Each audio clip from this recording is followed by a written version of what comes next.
1998, Jean-Pierre Bel est élu sénateur de l'Ariège. À l'époque, il connaît déjà bien les arcanes du Parti socialiste, mais découvre tout juste le palais du Luxembourg. Moi, je me sens un Ariégeois perdu dans la foule. L'engagement politique du sénateur a commencé par la Révolution. Jeune, Jean-Pierre Bel est trotskiste. Avril 1974, il déboule en 2 chevaux à Lisbonne pour participer à la Révolution des œillets. À peine 10 ans plus tard, il préfère la réforme à la révolution et adhère au Parti socialiste. Il gravit un à un les échelons dans la fédération de l'Ariège, puis dans celle de Midi-Pyrénées, très ancrée dans son sud-ouest natal. À la même époque, il rencontre Lionel Jospin, son mentor en politique. J'étais un peu son bras droit, à la fois au sein du Parti socialiste et puis dans les campagnes comme la campagne pour les élections régionales en 92, où j'étais le responsable de la campagne, tout en étant tête de liste dans mon département.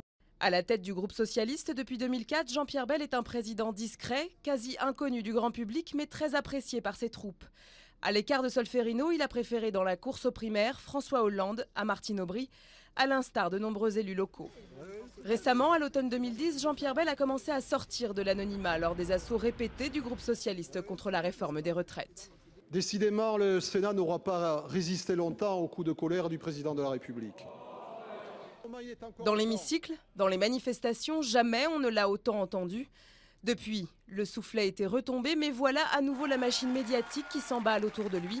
Dimanche dernier, le Sénat a basculé à gauche. Samedi 1er octobre 2011, Jean-Pierre Bel est devenu le nouveau président de la Haute Assemblée.